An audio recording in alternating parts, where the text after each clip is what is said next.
Okay, it's been about maybe a little over 2.5 years, coming on a 3-year mark since I posted the first do-it-yourself vapor blaster video. I've been using it continuously for the past almost 3 years, and I'd like to revisit, see what I've changed, what I wouldn't do again, you know, things you do differently. I was originally going to build a second one of these with all my ideas, but instead I just kind of modified along the way. There's still some things I'd like to change and do.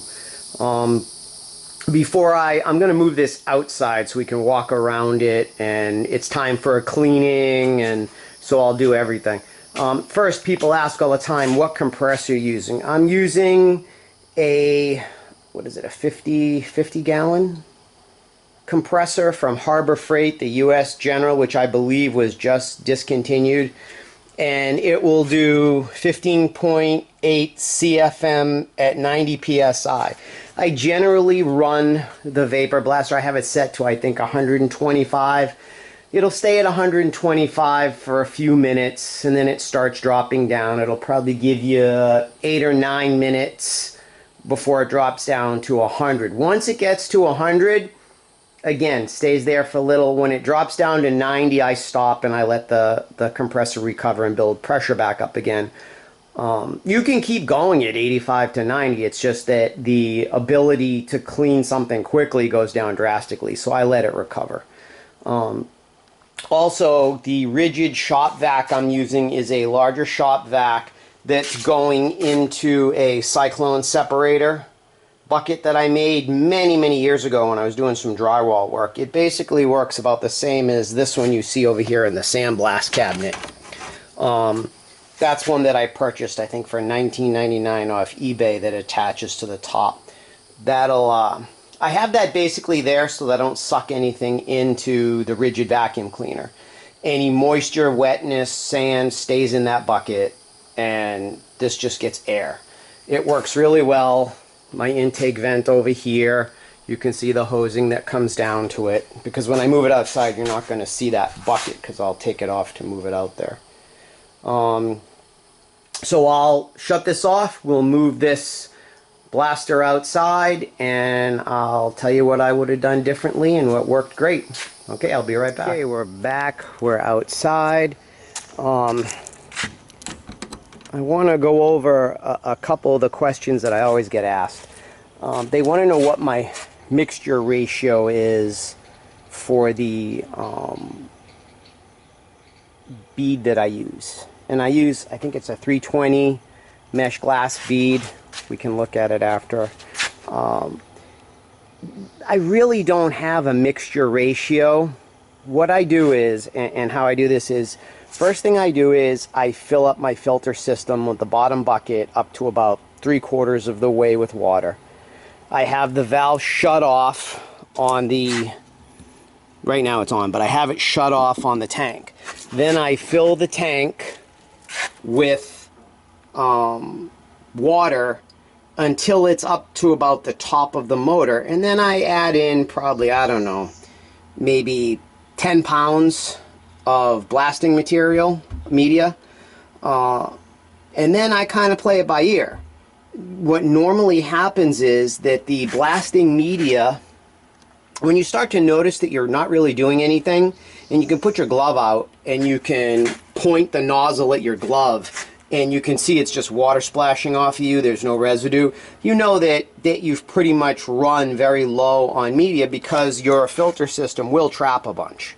So at that point, I usually add in another, 5 or 6 pounds of media, and I just keep doing that until it's time to clean the machine, and then you'll find most of your media is in your filter and you can reuse it. You can reuse it for quite a while and it'll keep working well. Now, I didn't want to clean it, I wanted you to see it. I always get asked, how's the cabinet holding up? Is it rusting? Okay. The only rust that I've noticed, and this was recently, is right here at this top corner. But we're going to be 3 years in with this metal cabinet. So I'm probably just going to sand that down, repaint it. Around the opening, I see little bubbles forming. That's the only place. If you walk around the cabinet, There's no rust, nothing's coming through, nothing has leaked. Everything has performed extremely well. The only other problem I had was the screws that were on the glove holders. I had a bin with stainless steel screws. Well, apparently the original screws I used were not stainless steel, even though they were in the stainless steel bin I had. So they rusted and I replaced them. But other than that, the base of the cabinet has no rust, no anything. I mean, it's fine. There's been no leaks. Like I said, just around the doorway is where I'm seeing the rust start. And it's not leaking, but you can see the rust starting, and it's not weak by any means. So it has held up extremely well for 3 years. And I've been doing a tremendous amount of blasting with this. I took out, after I built it, I took out an ad on Facebook Marketplace and Craigslist because no one in my area was doing vapor blasting, so I started offering it.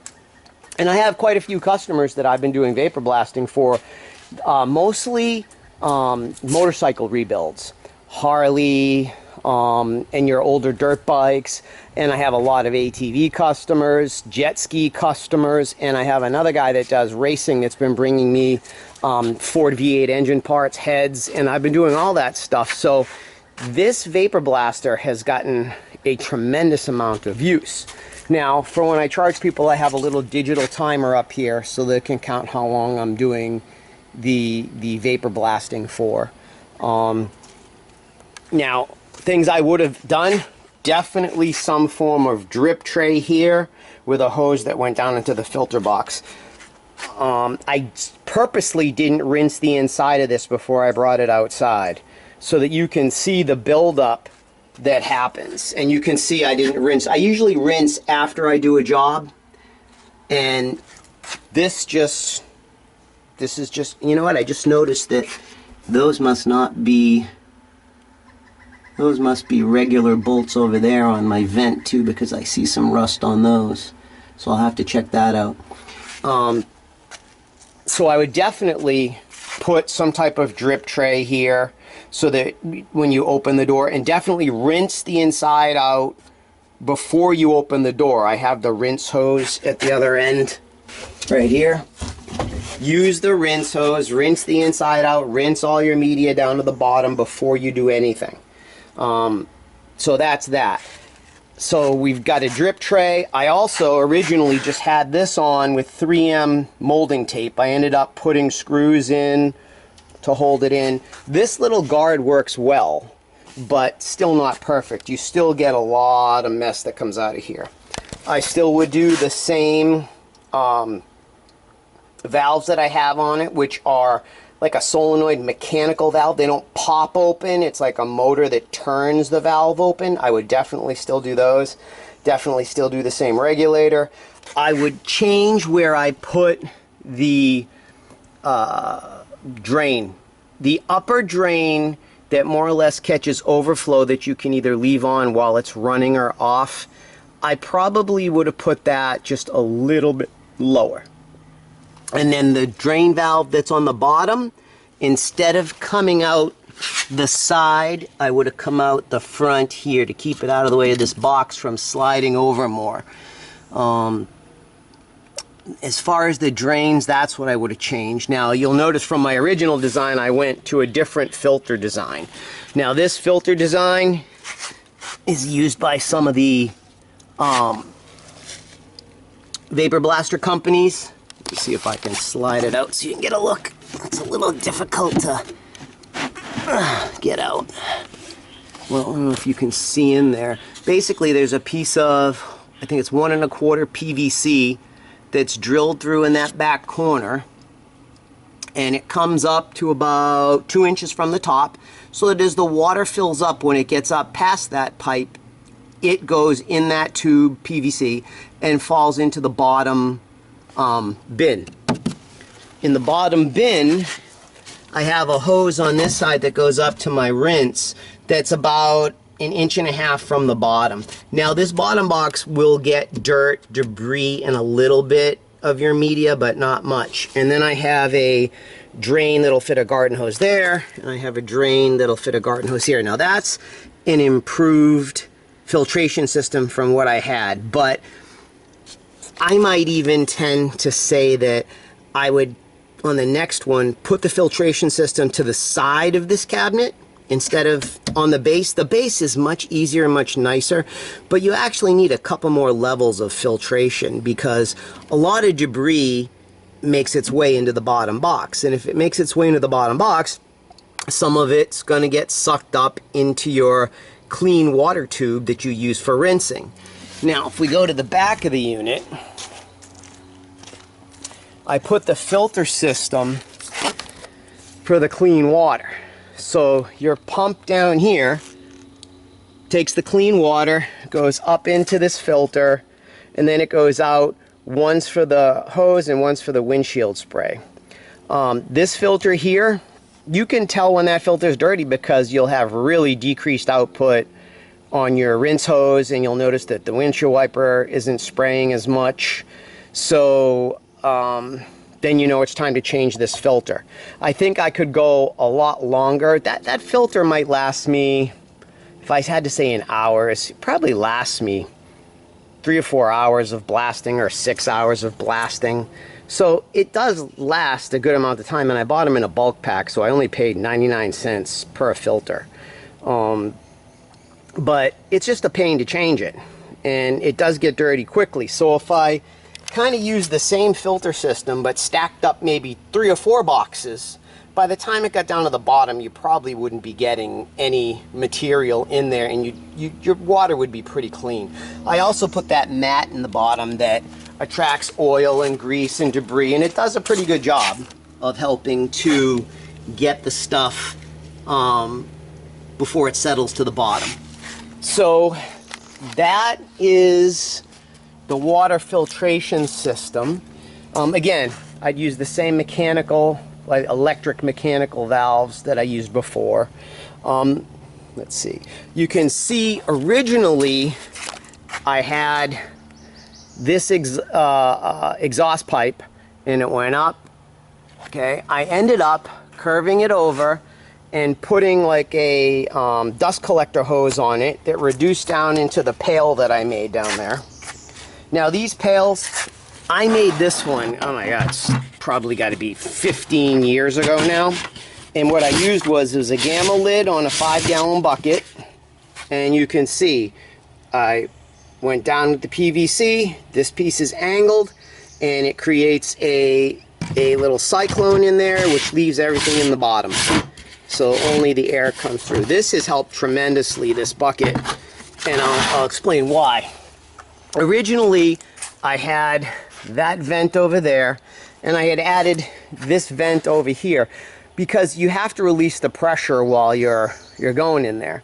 But what was happening was it was just getting too foggy in there. You couldn't see even with the windshield wiper.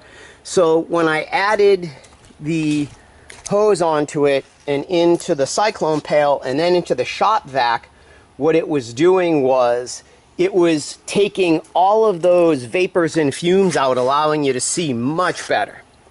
So it really, really helped. The problem was that the hole on the side of this cabinet was so small that the vacuum was sucking faster than it could take air in, so your gloves would start inflating like balloons inside. So I made a much larger hole in the side of the cabinet. I think that's 3-inch pipe, and then I just put a screen over it so nothing could fall in it. I had it pointed down at first, and I can't remember why I turned it up. There was a reason, but I can't remember why. But now it circulates the air much faster, and it cleans out the area to see much better.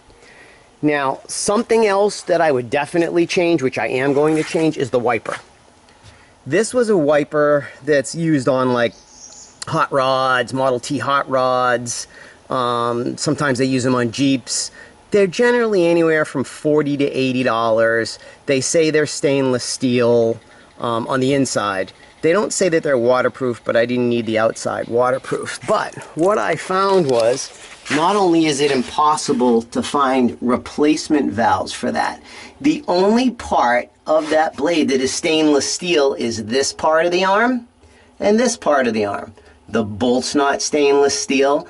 The head to the washer is not stainless steel. The spring, which this is the third one I've fitted from a whole bunch of springs I had from different mechanical things I've done, and this one's corroding away right now. And you can see all the rust here. Now, the blade arm is also stainless steel, but it's still rusting, so it's not good quality stainless steel. That was a poor choice to use as a wiper. So I have bought a couple of wiper motors to try out and fit in to replace that, because it's just the blade on this. Look, in fact, that spring just broke right when I touched it while we were talking. So here you can see this was a spring that I had just put in probably a couple months ago from something else, and it just broke off from the rust. So the wiper that I'll be putting in, this blade's done. I will look to see how we're going to fit, what we're going to do. As far as the sprayers for the windshield, what I found was I'm using these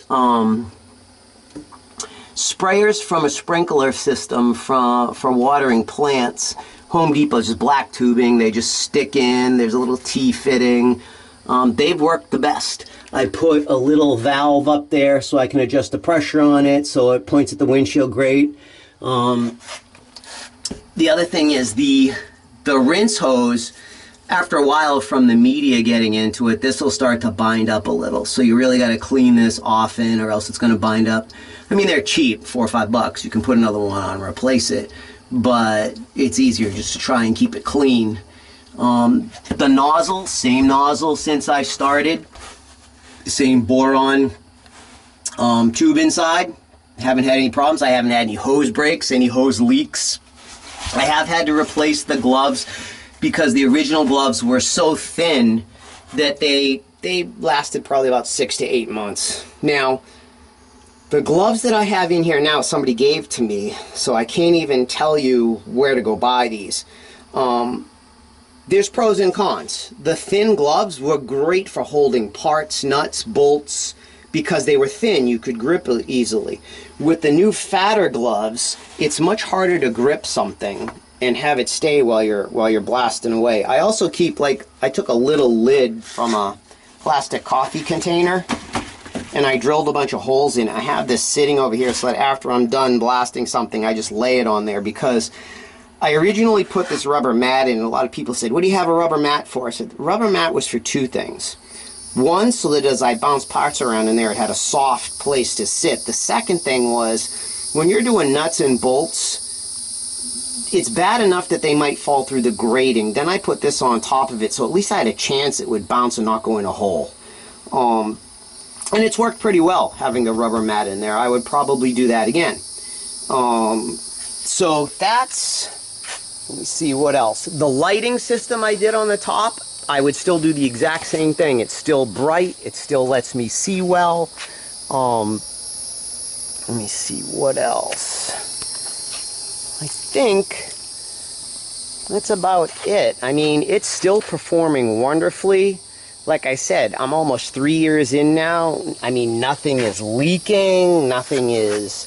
And in fact, there's a customer on his way here now to drop off some more engine parts for a rebuild. So I'm going to get this cleaned up, put a new filter on it, put some more media in it, and I will be ready to go. So if you guys have any questions, you know, feel free to message me. Oh, one other thing. I made this little drain hose here. I originally had, this is something I forgot to tell you, I originally had a big valve on this. But when I went to the filtering box, I changed it and put just a hose fitting on it.